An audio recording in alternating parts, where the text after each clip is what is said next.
আল্লাহ রাব্বুল আমিন বলছেন, ওই মানুষগুলা যখন উঠলো, ঘুম থেকে জাগ্রত হলো, জিজ্ঞাসা করলো কতক্ষণ ঘুমাইছ?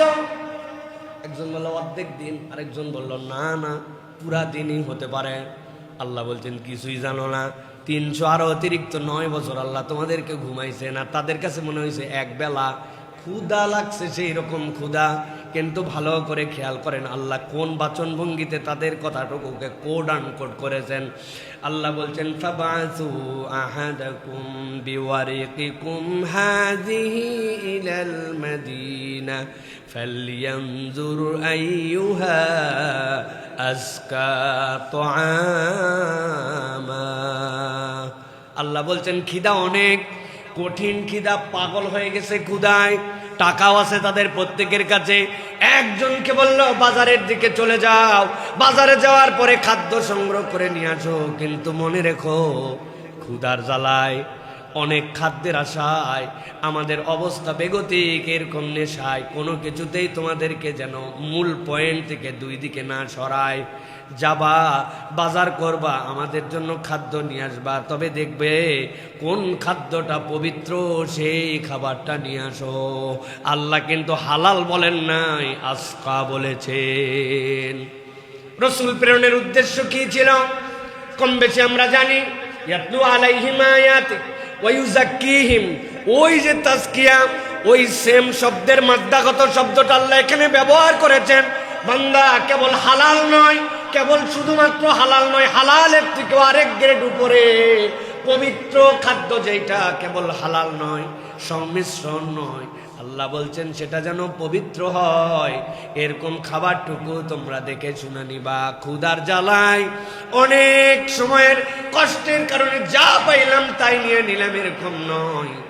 তোমার খাবারটা যেন সর্বোচ্চ পবিত্র হয়। আল্লাহ বলছেন ফালইয়াতিকুম বিরিজকিম মিনহু ওয়ালিয়াতালাত্তাফ ওয়া লা ইউশইরান্না বিকুম আহাদা। আর আল্লাহ বললেন যেই খাবারটা নিয়ে আসবা ওই খাবারের ক্ষেত্রেও পরামর্শ হচ্ছে তোমরা যেন নম্রতা সহ সেই খাবার খাও। আর যেই খাবারটা খাচ্ছ ওই খাবারটা তোমাদের এই খবরটা যেন কোনো কিছুতেই কেউ জানতে না পারে। প্রত্যেকটা পয়েন্টের ব্যাপারে মুফাসসিরের কেরাম ব্যাখ্যা দিয়েছেন নানান পয়েন্টে।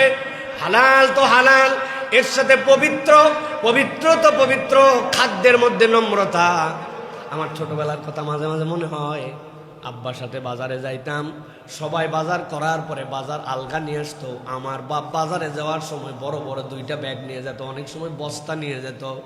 আমি মহাবিরক্ত, বাজার থেকে তো দেয় ব্যাগ, পলিথিন দেয়, শপিং ব্যাগ দিয়ে, আবার ব্যাগ নিয়ে যাওয়া লাগবে কেন? একদিন আব্বা আমারে বলে, বাবারে যেই খাবারটা আমি নিয়ে আসতেছি, আমার বাড়ি বড়, আমাদের সংসার বড়, আমার 2 লিটারের তেল লাগে, আমার বাড়ি বড়র জন্য আমি 2-4 কেজি মাছ কিনি। মানুষ একটা কপি কিনে, কিন্তু আমরা 17-18 জনের পরিবার, আমাদের মিনিমাম 4টা কপি ছাড়া আমাদের হয় না। আমি নিয়ে আসতেছি, আমার টাকা দিয়ে কিনতেছি, আমি বাজার নিয়ে আসতেছি, কিন্তু একটা মানুষ যে একটা কপি কেনার হয়তো সামর্থ্য নাই, তার কষ্ট হতে পারে। ওই মানুষটা দেখলে তার মনের মধ্যে একটা কষ্ট লাগতে পারে যে বাপরে বাপ, এরা 4টা কপি কিনছে, 2 কেজি তেল নিয়ে গেছে, 5 কেজির মাছ নিয়ে যাচ্ছে। আগে বাড়িতে নিয়ে এসে মাছ কাটা হতো, আস্ত নিয়ে আসা হতো। আব্বার বক্তব্য ছিল এই আয়াতে কারিমের আলোকে যে খাবার তো খাবেই খাবে, ওই খাবারের সাথে নম্রতার সম্পর্ক, মানে আমার কেনাকাটা দেখেও যেন কেউ কষ্ট না পায়, ওই রকম ভাবে তোমার বাজারের ক্ষেত্রে হিসাব করা লাগবে। আল্লাহ রাব্বুল আমিন এই জন্য বলছেন আইয়ুহা আজকা তুআমান ফালইয়াতিকুম বিরিজকিম মিন ওয়ালিয়াতালাত্তাফ ওয়া লা ইউশইরান্না বিকুম আহাদা। আল্লাহ বান্দাকে জানাচ্ছেন, বান্দা তুমি হেদায়েতের উপর অটল অবিচল যদি থাকতে চাও, আল্লাহর হেফাজতে যদি থাকতে চাও, হালাল খাবার কোনো বিকল্প নাই। হালাল খাদ্য ভক্ষণ করা, এটা হচ্ছে হেদায়েতের উপর অটল অবিচল থাকার শর্ত। প্রিয় ভাইরা, আমি আল্লাহর কাছে বারবার দোয়া করতেছি, আল্লাহ তুমি আমাকে হেদায়েতের উপর রাখো, আল্লাহ তুমি আমাকে ঈমানের উপর রাখো, কিন্তু খাবার ক্ষেত্রে আমার হালাল হারামের বাছ বিচার নেই। খাবার হারাম মানে এরকম না শুয়োরের গোশত খালি হারাম, এরকম না। হারাম কামাই দিয়া হালাল মুরগি কিনলেও সেটা হারাম হয়। চুরি করে বিসমিল্লাহ বলে জবাই করলে তো জায়েজ হয়, তাই না? আবার যদি মেহমানকে খাওয়ানোই দিন, ইমাম সাহেবকে, তাহলে তো আরো ডবল সওয়াব, কাটাকাটি না। খবরদার, খুব সাবধান প্রিয় ভাইয়ের। ওই যে গল্প করছিল না, একজন চুরি করে কুরবানি দিছে, কুরবানি দেওয়ার পর বলছে এটা তো মহা গুনাহ। কয় গাধা, চুরি করা গুনাহ, কুরবানি দেওয়া সওয়াব, গোস্ত খাওয়া ফাও। এখন আমাদের অবস্থা এরকম হয়ে গেছে, হারাম কামাই করে মসজিদে দান করে দিচ্ছি, হারাম কামাই করে সাদাকা করে দিচ্ছি।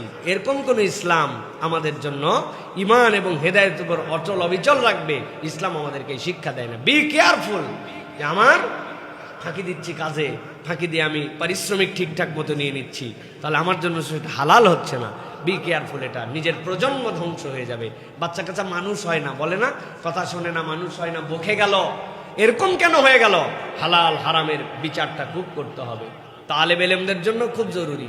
মাদ্রাসার ফান্ড আছে, যেখানে এতিম মিসকিন পোষা হয়, হ্যাঁ, যেখানে অনাথ দুস্থ, সেই জায়গায় তারা ভক্ষণ করে, তাদের জন্য যাকাত হালাল, তাদের জন্য একদম নিরেট সাদাকা, যেইগুলো একদম গরিবের হক, সেটা হালাল।